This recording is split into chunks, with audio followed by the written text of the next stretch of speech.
दोस्तों, लाइब्रेरी में हाजिर हूँ एक बहुत ही इंटरेस्टिंग किताब लेके। उम्मीद है कि हमारे जो नौजवान या यंग जनरेशन है उनको ये किताब पसंद आएगी, इसलिए कि इसमें कई एक ऐसी बातें हैं जो डेली लिविंग के हवाले से भी हैं और वैसे भी ज़िंदगी में कभी कभी क्राइसिस आ जाते हैं तो उसमें किस तरह से डील करना चाहिए।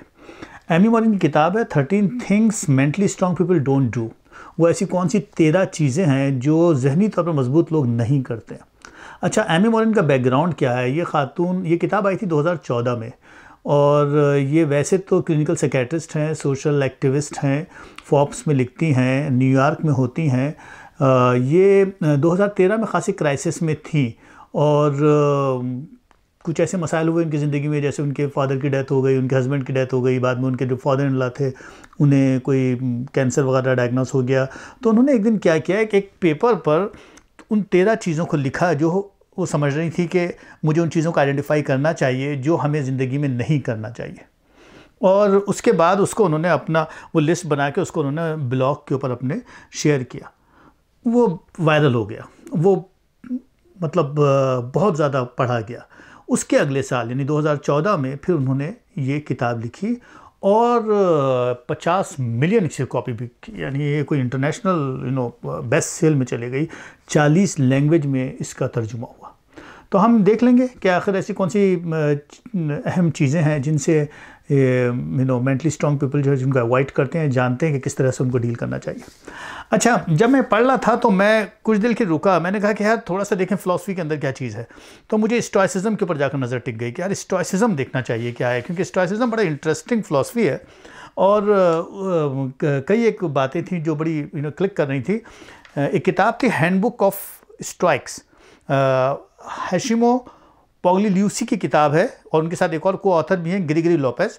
हैशिमो पोग्लिल्यूसी जो हैं वो ख़ुद भी फ़िलासफ़ी के प्रोफेसर हैं, वो न्यूयॉर्क सिटी कॉलेज में होते हैं और उसके अलावा भी वो फेलो हैं। एडवांसमेंट ऑफ साइंस का कोई डिपार्टमेंट है, इंस्टीट्यूशन है, उसके पब्लिश होते रहते हैं मुस्तकिल फ़िलासफ़ी नाउ में, न्यूयॉर्क टाइम में, वॉल स्ट्रीट जर्नल में।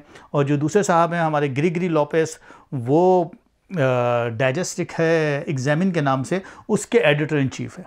तो ये किताब बड़ी मतलब ऐसी थी जिससे मुझे कई एक बातें पता चली स्टोइसिज्म के हवाले से। हैंडबुक ऑफ स्टोइक छोटी सी किताब है, इसमें मुझे पता चला और यूँ एक आइडिया पहले से भी था कि 300 साल क़ब्ल मसीह में एपिक्टेटस जो थे वो स्टोइसिज्म के फाउंडर थे इस फ़िलासफ़ी के। स्टोइसिज्म के हवाले से जो सबसे अहम बात है वो यही है, जैसा कि आप उसको कंपेयर कर सकते हैं हमारे यहाँ आजकल जो बिहेवियर कॉग्निटिव बिहेवियर थेरेपी होती है, या हमारे यहाँ जो कॉग्निटिव न्यूरो साइंस जिसको हम डील कर रहे होते हैं आज के दौर में, उस ज़माने में स्टोइसिज्म ने एक पूरा स्ट्रक्चर डेवलप किया था। अच्छा, इनका बेसिक जो पॉइंट था वो यही था कि हम जनरली खुश रहना चाहते हैं, तमाम इंसान दुनिया के, और खुश रहने के लिए हमें ये पता होता है कि हमारी कंट्रोल में कुछ चीज़ें हैं और ज़्यादातर चीज़ें हमारी ज़िंदगी हमारे कंट्रोल में नहीं है। तो पॉइंट इनका यही था कि जिन चीज़ों के आप समझते हैं कि कंट्रोल में जिनको आप रख सकते हैं उन्हीं को आप फोकस करें, जिनको आप कंट्रोल नहीं कर सकते वो उससे आपको फ्रस्ट्रेशन ही डेवलप होगी। तो इन जनरल असल में इंटीग्रिटी के ऊपर, एक सेल्फ मैनेजमेंट के ऊपर और एक पर्सनल फ्रीडम के ऊपर उन्होंने फोकस किया था। 300 साल क़ब्ल मसीह की जो चीज़ मुझे मतलब मैं क्लिक कर रही थी, जो ट्रायंगल उन्होंने बना कर दिया था कि साहब एथिक्स होनी चाहिए, फिज़िक्स होनी चाहिए, लॉजिक होनी चाहिए, यानी हर आदमी जो वो एथिक्स के साथ एक अच्छी ज़िंदगी अखलाकियात के लिहाज से गुजारना चाहता है। और फ़िज़िक्स का मतलब ये था इनके नज़दीक के साहब वो नेचर के लिहाज से या फिर यानी इन जनरल नेचर के लिहाज से या फिर ह्यूमन नेचर के लिहाज से कोऑर्डिनेट करे। और तीसरी बात ये कि साहब लॉजिक हो उसके, प्रैक्टिकली कि how to solve the issue. ये 300 साल क़ब्ल मसीह की एक उन्होंने पूरी एक जिसे कहते हैं ना एक डायकॉटमी ऑफ कंट्रोल बना के बताया कि क्या 3 चीज़ें इंपॉर्टेंट हैं साहब कि डिज़ायर, एक्शन, एसेंट, ये 3 हैं जिसके लिहाज से आपकी ज़िंदगी के स्टेप्स गुजरते हैं। अच्छा, ये डिज़ायर, एक्शन, एसेंट जब मैं पढ़ रहा था जो अपने स्टोइसिज्म से मिल रहा था मुझे, तो मुझे वो आयत याद आ रही थी जो बाइबल में भी है मेरा ख़्याल है, और कहीं उसका ज़िक्र हमारे इस्लाम में भी मिलता है, या कम से कम मंसूब में होता और मिलता है सहाबा कराम से, और या वगैरह वगैरह, और या फिर हमें बुद्धाइज़म में भी मिलता है। और वो क्या है कि साहब या रब या यसू मसीह, यानी बाइबल में तो ऐसा है कि मुझे जो है वो सुकून अता कर उन मुश्किलात से जिनको मैं बदल नहीं सकता, या मुझे ताकत अता कर कि मैं जो जिस चीज़ को बदल सकता हूँ बदल दूँ, और फिर तीसरी बात ये कि मुझे इन दोनों के डिफरेंस को समझने की विजडम अता कर। ये जो पॉइंट था ये बाइबल में अगर हमें मिल रहा है और ये स्टोइसिज्म से हमें मिलता हुआ, स्टोइसिज्म के अंदर भी यही फ़िलासफ़ी मिल रही है, तो इसका मतलब ये कि फ़िलासफ़ी इसी तरह से ही इर्तिक़ा पाती है, वो हॉरिजेंटली और वर्टिकली जनरेट होती हैं और फैलती चली जाती है, इस तरह से चीज़ें अपनी तरबियत पाती। बुनियादी नुक्ता एपिक्टेटस का भी यही था कि असल में 3 तरह की ही डिसिप्लिन है, discipline of desire, discipline of action, discipline of asset. Discipline of desire और डिसिप्लिन ऑफ एक्शन का मतलब ये कि चीज़ें आकर रुक जाती हैं टेम्पटेशन के ऊपर, कि हम अपनी ज़िंदगी में ख्वाहिशों में उलझे रहते हैं। ख्वाहिशात कैसी? ऑफ कोर्स लाइफ की जो जनरल ख्वाहिशात होती हैं, पोजीशन यानी पावर है, यानी दौलत है, या फिर ज़िंदगी के आगे के प्लान्स हैं, और या फिर सर्कमस्टांसेस हैं जिसकी वजह से आप अपनी ज़िंदगी के पैटर्न चेंज करते हैं, डायरेक्शंस चेंज करते हैं। इसके लिहाज से ही ज़िंदगी गुजरती है। मगर इनका पॉइंट ये था कि ये सब चीज़ें जितनी हैं वो इम्परमानेंस ही होती हैं, यानी ये सब अपने एक ख़ास वक्त के लिए आती है, कुछ लम्हों के लिए आती हैं, उसके बाद ये अपना वक्त पूरा करती हैं और गुजर जाती हैं, निकल जाती हैं। उस दौर में आपको मुनासिब फैसला करना होता है। अच्छा, जहाँ तक डिज़ायर का, एक्शन का और एसेंट का ताल्लुक़ है, तो एपिक्टेटस कहते हैं कि डिज़ायर को तो आप चेंज नहीं कर सकते, लेकिन एक्शन को आप चेंज कर सकते हैं। मसलन ये कि अगर आपको भूख लगी है तो आप भूख को तो रोक नहीं सकते, आप इम्पल्स को तो रोक नहीं सकते, लेकिन एक्शन चेंज कर सकते हैं कि आपको क्या खाना है और क्या नहीं खाना, ये आपके हाथ में। तो उनका कहने का मतलब ये था कि डिज़ायर के बजाय आप एक्शन के ऊपर तवज्जो दें, और एक्शन के बाद तीसरा डिसिप्लिन जो एसेंट है, उसका मतलब ये कि उसके लिहाज से जो आप चेंज लेकर आए लॉजिकली, उसको इंटरनलाइज कर लें, उसको अपना हिस्सा बना लें, अपनी शख्सियत का हिस्सा बना लें, और यूँ एक पैटर्न पे चले जाएं, तो आप एक ज़िंदगी के अंदर इथिक्स डेवलप कर लेंगे। तो यूँ उन्होंने इथिक्स, फिज़िक्स और लॉजिक को मिलाने की कोशिश की, और ये ट्रायंगल के ज़रिए से वो एक डायकॉटमी ऑफ कंट्रोल डेवलप किया। उनका पॉइंट सिर्फ यही था कि उन्हीं चीज़ों पर जोर दिया जाए, वही वाली बात दोबारा से, जिनको आप बदल सकते हैं। एक बड़ा मशहूर जुमला एपिक्टेटस का, वो कहते हैं कि no man is free who is not master of himself. ये जुमला बड़ा अहम है कि आप अपने आप को फ्री नहीं समझ सकते जब तक आप खुद के मास्टर नहीं हो, खुद को कंट्रोल नहीं कर सकते।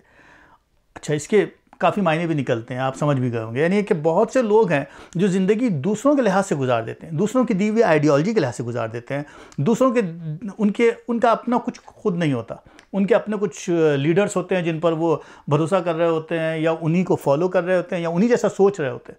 उनके सामने कुछ आइडियोलॉजीज़ होती हैं, वो उन्हीं को ही फॉलो कर रहे होते हैं।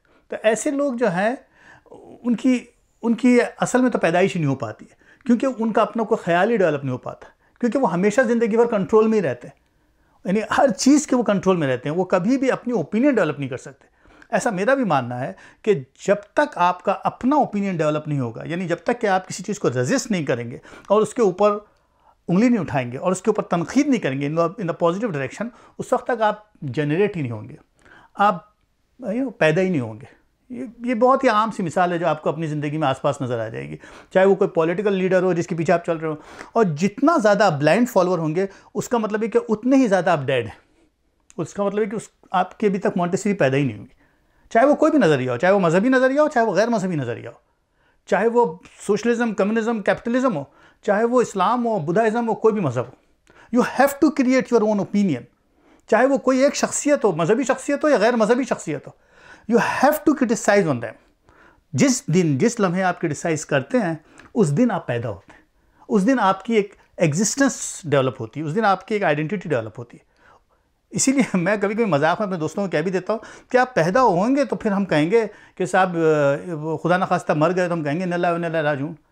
अभी तक तो आप पैदा ही नहीं हुए, आपकी कोई चीज़ आपकी अपनी है ही नहीं, आपको कोई ओपिनियन आपका अपना है ही नहीं, आपके ओपिनियन तो है ही नहीं, हो तो दूसरों के ओपिनियन है।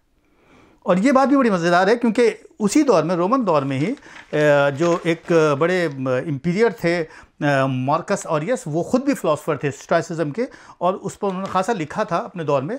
उनकी एक बात बड़ी अच्छी है इस हवाले से कि everything we hear is opinion not a fact.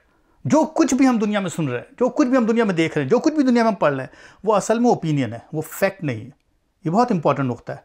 और हैप्पीनेस के हवाले से मार्कस ऑरेलियस लिखते हैं, the happiness of your life depends upon the quality of your thought. तुम्हारे ख्यालात कैसे हैं? अगर तुम्हारे ख्यालात बड़े हैं, नेक हैं, बुलंद हैं, तो तुम शख्सियत भी तुम्हारी वैसी बनेगी, तो तुम्हारी ज़िंदगी के अंदर लॉजिक भी वैसी डेवलप होगी, तो तुम्हारे इथिक्स भी वैसी डेवलप होंगे, तुम्हारी अखलाकियात भी वैसी डेवलप होगी।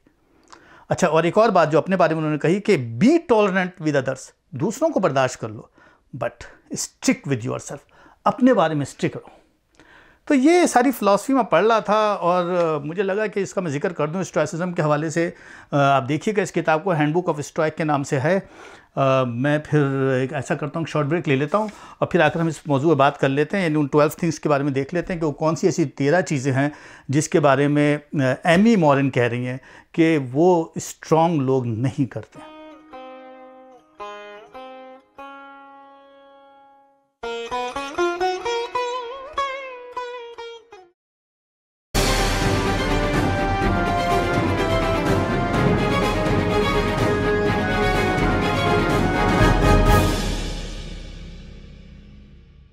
Miraj Naseem virtual hospital and Himayat Ali Shayar foundation, Pakistan का पहला अस्पताल जहां सेहत की तमाम तर बीमारियों के इलाज का मशवरा बिना किसी मुआवजे या डोनेशन के किया जाता है। इस फलाही इदारे की सबसे बड़ी खूबी ये है कि ये खुद आपके घर पहुंचकर आपकी मदद कर रहा है। ये कंप्यूटर स्क्रीन की महज एक क्लिक से आपको दुनिया के उन आला तरीन डॉक्टर्स की टीम से मिला देता है जो इंसानियत की खिदमत को ही अपना ईमान समझते हैं। अगर आप डॉक्टर से मुतमईन नहीं, अगर आपका मरीज अस्पताल में एडमिट है, अगर आपके मरीज की सर्जरी होने वाली है या आपका कोई प्यारा जिंदगी की आखिरी सांसें ले रहा है, तो आप मिराज नसीम वर्चुअल अस्पताल के एक्सपर्ट स्टाफ की टीम से फ्री राय ले सकते हैं। यही नहीं, मिराज नसीम वर्चुअल अस्पताल एंड हिमायत अली शायर फाउंडेशन पर मौजूद हेल्थ लिंक्स और मुस्तकिल चलने वाली एजुकेशनल वीडियोस आपको सेहत के मुतालिक नित नई होने वाली रिसर्च से भी अपडेट करते रहते हैं। खिदमत के एक नए जज्बे के साथ सारी इंसानियत के लिए।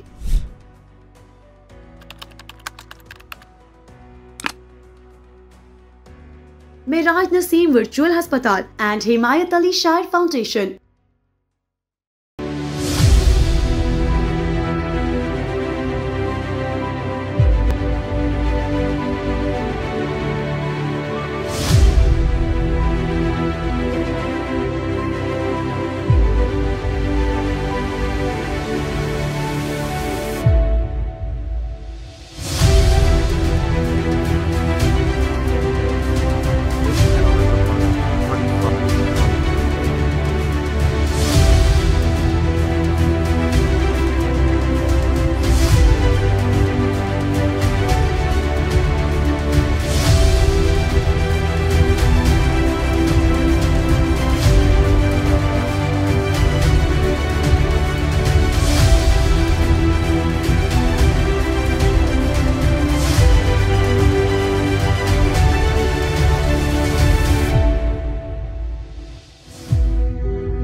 वेलकम बैक नाजरीन। अब बात कर लेते हैं एमी मॉरन की इस किताब के बारे में, 13 things mentally strong people don't do. तो बेसिकली ये किताब जो है वो पावर के हवाले से है कि आपके पास आपकी पावर रहनी चाहिए। आपकी जो एग्जिस्टेंस की साइन है ना, वो आपकी पावर है, आपकी मौजूदगी की जो साइन है वो आपकी पावर है। और दूसरी अहम बात जो है वो ये कि ज़िंदगी में तब्दीलियाँ आती हैं, चेंजेस आती हैं, मुश्किलात आती हैं, उनको कुशादा दिली के साथ गले लगाना पड़ता है और उनके साथ जो मुश्किलात आती हैं उनसे निमटने के तरीक़े ढूंढने पड़ते हैं, प्रैक्टिकली, लॉजिकली। और तीसरी बात जो है वो ये कि आपकी ज़िंदगी में जो भी खौफ हैं, जो फियर्स हैं, उनसे भी आपको निमटना होता है, उनसे भी आपको फेस करना होता है उन्हें। और हैप्पीनेस या सक्सेस का एक ही रास्ता है कि आप अपने माइंड को ट्रेन करें और उस रुख में जाएं और प्रॉब्लम्स को सॉल्व करें। अच्छा, वो 13 चीज़ें कौन सी हैं? पहली बात मैं आपको बताता जाता हूँ, छोटी छोटी मिसाल देता जाता हूँ ताकि हम इसको एक ही 10 मिनट में कवर कर लें। Mentally strong people replace self pity with gratitude. मिसाल ये दी इन्होंने कहा कि साहब कार का एक्सीडेंट हो गया दो लोग आपस में गाड़ी टकरा गई, एक आदमी, दोनों की गाड़ी तबाह हो गई। एक आदमी जो है वो निकला और उसने खूब चीखा चिल्लाया और कहा कि यार मेरे साथ ही ऐसा क्यों होता है और मेरी गाड़ी तबाह हो गई। दूसरा आदमी सुकून से बैठा रहा, बल्कि उसने शुक्र अदा किया कि मैं बच गया और मुझे कोई नुकसान नहीं हुआ। अब ये दो तरह के लोग थे। उन्होंने कहा कि जो पहला वाला शख्स था ये मेंटली वीक था, दूसरा वाला मेंटली स्ट्रांग था, इसलिए कि वो आदमी है जो अपने पर तरस खा रहा है, सेल्फ पिटी है। वो एक सेल्फ पिटी का एक ही एंटीडोट है और वो है ग्रेटिट्यूड। ग्रेटिट्यूड क्या कि यार खुदा ने मुझे क्या क्या चीज़ें दी हुई है, मैं देख लूँ, मुझे देख लो कि मैं किस तरह से बच गया हूँ, नेचर ने मुझे किस तरह से बचा लिया।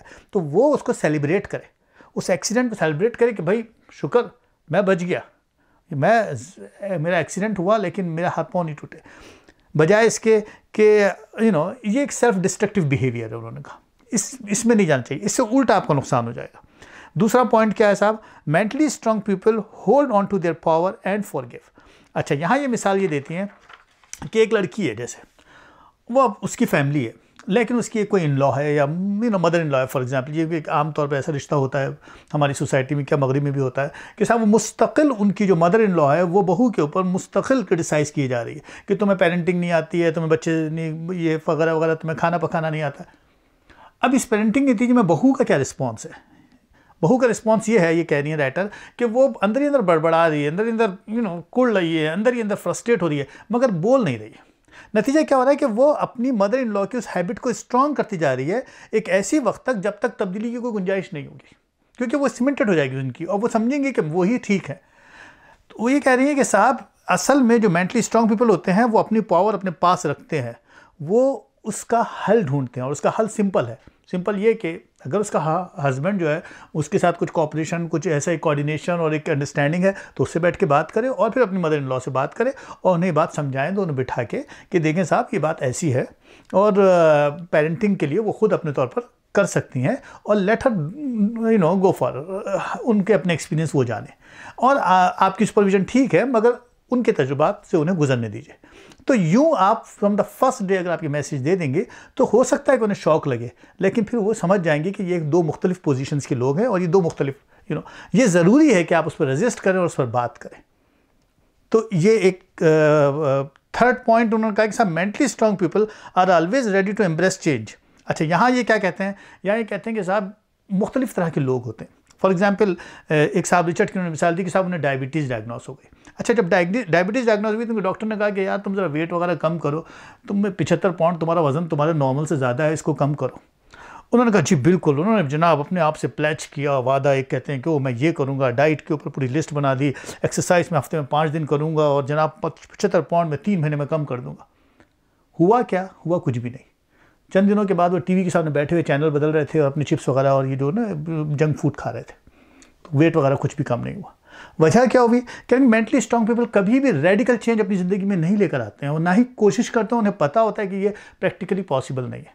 अगर बजाय इसके कि अगर वो स्ट्रांग होते और समझदार होते तो वो 75 के बजाय 5 पाउंड का प्लान करते, वो एक डाइट का पैटर्न तैयार करते। वो कहते कि यार सबसे पहले तो मैं बाहर होटलिंग कम कर दूंगा, मैं वो फूड नहीं खाऊंगा जिससे मेरा वज़न बढ़ रहा है, और मैं हफ्ते में 2 दिन एक्सरसाइज करूंगा, या मैं लंच या डिनर से पहले वॉक करूंगा या बाद में वॉक करूंगा। तो एक kind of like slow process, gradually जो प्रैक्टिकली अपीलिंग हो, समझ में आए कि जाए और उसका फ़र्क भी नज़र आएगा। फिर आहिस्ता आहिस्ता आहिस्ता आहिस्ता चीज़ों को बढ़ाते चले जाते हैं। तो मेंटली स्ट्रांग पीपल कभी भी वो कहती है कि रेडिकली चेंज करने की कोशिश नहीं करते क्योंकि प्रैक्टिकली पॉसिबल भी नहीं है। चौथे पॉइंट पर आइए, कहते हैं mentally strong people don't get distracted by things they can't control. अब यहाँ पर भी उन्होंने एक मिसाल दी, उन्होंने कहा कि साहब फर्ज करें डिवोर्स कपल है, एक साहब हैं जब अपने बच्चे के पास जाते हैं सोचते हैं कि मैं उसको जनाब वो कोई फलां जगह ज़ू लेके जाऊंगा, लेकिन फिर उन्हें अचानक पता चलता है कि नहीं साहब उनकी माँ उनको पहले ही लेके चले गई बच्चों को। अब वो अंदर से बड़े नाराज़ के यार वो हमेशा मेरा देखो, क्योंकि डिवोर्स पेरेंट्स हैं, वो अपने बच्चों को खुश रखना चाहते हैं ताकि एक फेवर मिले उन्हें, ताकि उनको लगे कि हाँ जी हमारे अब्बू ज़्यादा काम करते हैं, नहीं जी हमारी माँ। अब वो सारा दिन जल रहे हैं, कुड़ रहे हैं और अंदर से फ्रस्ट्रेट हो रहे हैं कि साहब वो ऐसा कर देती है, और उसको टेक्स्ट करने में लगे हुए हैं कि साहब तुमने ये कर दिया, तुमने वो कर दिया, तुम हमेशा ऐसा करती हो। मेंटली स्ट्रांग पीपल ऐसा कभी नहीं करते, क्योंकि वहाँ यही बात कर रही है जो हमारी स्टोइसिज्म फिलॉसफी में भी थी। एपिक्टेटस ने भी ये बात समझाई थी कि जो चीज़ तुम्हारे कंट्रोल में नहीं है अब उसको छेड़ो नहीं, क्योंकि वो औरत तुम्हारी बीवी नहीं है, वो तुम्हारे कंट्रोल में भी नहीं है और ना ही तुम उसके कंट्रोल में हो। तो बेहतर है कि उसकी एक अपनी ज़िंदगी है, तुम्हारी एक अपनी ज़िंदगी है। तुम उन चीज़ों को छेड़ नहीं सकते, तुम उसमें कुछ इंटरफेयर नहीं कर सकते, तुम अपना टाइम लॉस कर रहे हो। बजाय इसके कोई और ऑल्टरनेट ढूंढ लो। मगर इस फ्रस्ट्रेशन का कोई फ़ायदा नहीं होगा, इन टेक्सटिंग का कोई फ़ायदा नहीं होगा। तो मेंटली स्ट्रांग पीपल कभी भी इस किस्म की चीज़ों में नहीं जाएंगे, वो अवॉइड करेंगे और वो बजाय इसके कोई और ऑल्टरनेटिव ढूंढेंगे। 5वां पॉइंट सुनिए, कहते हैं always wanting to please others don't work and being ready to sometimes displease make you stronger. यहाँ पर भी उन्होंने एक मिसाल दी कि फ़र्ज़ करें कि आप हर आदमी को, कुछ लोग होते भी हैं ऐसे, हर आदमी को जब भी उनसे कोई ख्वाहिश होती है वो यस कर देते हैं। कहते हैं यस करने की ज़रूरत नहीं है। फॉर एग्जांपल इन्होंने मिसाल दी कि खातून है, उनको चर्च कहता है कि साहब मेरे लिए, हमारे लिए मफ़िन बना दो। उनकी बहन कहती है कि साहब मेरे बच्चे जो हैं उनकी बेबी सिटिंग कर दो। उनके कज़न जो है वो लास्ट मोमेंट में कहता है कि यार मुझे फ़लाँ जगह जाना है तो मुझे हेल्प कर दो। और वो हर एक को यस करती हैं, हर एक को यस करती हैं, इसलिए वो सबको खुश रखना चाहती हैं। कहते हैं ये ठीक नहीं है। Mentally strong people should know कि उन्हें नो कब कहना है, और नो कहने में कोई प्रॉब्लम नहीं है। अगर कोई आदमी आपसे बोले साहब मुझे $50,000 दे दो, या चलो $10,000 दे दो, भाई आपके जो दोस्त या आपके जो साथी हैं उनको पता होनी चाहिए बात कि हर आदमी की रिस्पॉन्सिबिलिटीज़ हैं, हर आदमी के प्रॉब्लम्स हैं, हर आदमी के क्राइसिस हैं। अगर आप नो नहीं कह सकते तो कम से कम आप उन्हें स्मूथली पोलाइटली समझा सकते हैं। वो ग्रोन अप लोग हैं, वो समझते हैं, वो उन क्राइसिस से गुजर चुके हैं, वो प्रॉब्लम्स को जानते हैं। आप उनकी ग्रोथ के ऊपर, उनकी नशोनुमा के ऊपर भरोसा करें और कहने की हिम्मत करें कि नो मैं नहीं कर सकता। ज़रूरी नहीं है कि आप उनको खुश करने के खातिर अपने लिए क्राइसिस डेवलप कर लें, क्योंकि आपकी अपनी रिस्पॉन्सिबिलिटीज़ है। अच्छा, एक और पॉइंट पाइए नेक्स्ट पे, mentally strong people are not afraid of taking calculated risk. यहाँ ये कहती हैं कि बहुत से लोग होते हैं, उनकी ज़िंदगी के बहुत से करियर प्लान्स होते हैं, मगर वो रिस्क नहीं लेते हैं। अब यहाँ कहती हैं कि साहब कोई साहब हैं डेल, उनका वो एक स्कूल टीचर है, मगर उनकी ख्वाहिश थी कि वो कभी कोई फर्नीचर का बिज़नेस करे। फर्नीचर के बिज़नेस के लिए उन्होंने सोचा कि अगर मैं वहाँ पर पैसा लगाऊंगा और मेरी एक बड़ी अच्छी स्टेबल जॉब है तो ख़राब हो जाएगी, और वहाँ पर अगर बिज़नेस नहीं चला तो मेरा क्या होगा। मेंटली स्ट्रांग पीपल जो है, अच्छा अब ऐसी सूरत में क्या हुआ, उनकी पर्सनैलिटी चेंज हो गई। इन्होंने कहा वो चिड़चिड़े हो गए, फ्रस्ट्रेट हो गए कि मैंने ज़िंदगी में जो ख्वाब देखे थे वो पूरे नहीं हुए, मैं बिज़नेस करना चाहता था, मैं वही स्कूल टीचर हूँ, बस मेरी फ़िक्स आमदनी है, मैं कुछ नहीं कर सकता। मेंटली स्ट्रांग पीपल ऐसे नहीं करते, वो कैलकुलेटेड रिस्क लेते हैं। वो बिल्कुल जिसे कहते हैं ना कि ऑल और नथिंग सिचुएशन में नहीं रहते। वो पार्ट टाइम जॉब कर लेते हैं, पार्ट टाइम बिजनेस कर लेते हैं, या फुल टाइम जॉब रखते हैं और पार्ट टाइम जो है इन्वेस्टमेंट शुरू करते हैं। अगर बड़ा बिजनेस करने का प्लान है तो छोटे से शुरू करते हैं, ऑनलाइन बिजनेस शुरू करते हैं। वंस यू फील लाइक कि आप इस्टेब्लिश हो सकते हैं, और तो फिर आहिस्ता आहिस्ता स्विच ओवर करते हैं। तो मेंटली जो स्ट्रांग पीपल हैं दे टेक द रिस्क, मगर कैलकुलेटेड रिस्क लेते हैं। अच्छा, अगला पॉइंट क्या है, 7वां, कहते हैं coming to terms with the past make you stronger but it take concrete step to do so. यहाँ ये कहते हैं कि साहब कुछ लोग ऐसे होते हैं जो अपने माजी में फंसे रहते हैं। ये बड़ा मसला है, हम अपने माजी के कुछ तजुर्बात में फंस जाते हैं और फिर उसके लिहाज से ज़िंदगी के फ़ैसले कर रहे होते हैं। हमें माजी के प्रॉब्लम्स को या माजी की गलतियों को झटक के आगे निकलना चाहिए। ये बहुत अहम बात है। बहुत से लोगों के साथ ये मसले हो जाते हैं कि उनकी जो नाकामियाँ होती हैं वो उनकी ज़िंदगी के साथ चिपक कर रह जाती है, या उनकी ज़िंदगी के बड़े शौक जो होते हैं वो उनके लिए हमेशा प्रॉब्लम बने रहते हैं, और उसी के लिहाज से फिर वो आगे फैसले कर रहे होते हैं। आपको एक नया स्टार्ट करना ज़रूरी है। तो यहाँ इन्होंने एक मिसाल ली कि साहब एक लड़की है जो मुस्तकिल जो है वो जॉब छोड़ रही है, जॉब पकड़ रही है, बॉयफ्रेंड रखती है, शादी उसके क्राइसिस आते हैं, डिवोर्स हो जाती है, बच्चों को उसकी माँ चुपचाप देख रही है मगर कुछ बोल नहीं रही है, या उसके साथ बैठकर एक डायलॉग नहीं कर रही है, क्योंकि उसको ये ख्याल आ रहा है कि जब ये छोटी थी तो मैंने इस पर मुनासिब इसकी परवरिश नहीं की थी और मैं इसकी कसूरवार हूँ। ये गलत है। ये कह रहे हैं कि you have to left that previous experience. जो हो गया सो हो गया, अब आप बैठ जाएं और एक नई ज़िंदगी शुरू करें और बात करें और मसले को हल करें और एक नया स्टार्ट लें। अच्छा, एक और पॉइंट है, mentally strong people avoid repeating the same mistake and this requires self discipline. ये तो वही बात है, वो तो आइंस्टाइन ने भी कहा था, आपको याद होगा, कि वो स्टूपिड होते हैं जो एक ही गलती को बार बार दोहराते रहें और एक मुख्तलिफ रिजल्ट का इंतज़ार करें। मेंटली स्ट्रांग पीपल जो है वो कहते हैं कभी भी एक ही गलती को बार बार नहीं दोहराते हैं, बल्कि उससे सीखते हैं और अगला स्टेप लेते हैं। फिर यहाँ पर उन्होंने एक बिज़नेस की बात की, मैसी की, कि साहब वो मैसी का बिज़नेस है और वो मुख्तलिफ जगहों पे खोला उन्होंने, और वो जगह जो थी वो ठीक नहीं थी बिज़नेस के लिहाज से, लेकिन बाद में अपनी गलतियों से सीखा कि भाई कौन सा आइटम कहाँ बेचना चाहिए, कौन सा स्टोर कहाँ खोलना चाहिए, किस किस्म का एनवायरनमेंट, किस किस्म की पॉपुलेशन ज़रूरी है, उसके लिहाज से फ़ैसला होना चाहिए। और पिछली गलतियों से इस तरह से एक वक्त ऐसा आया कि वो बिज़नेस जो ब्रेक थ्रू बन गया।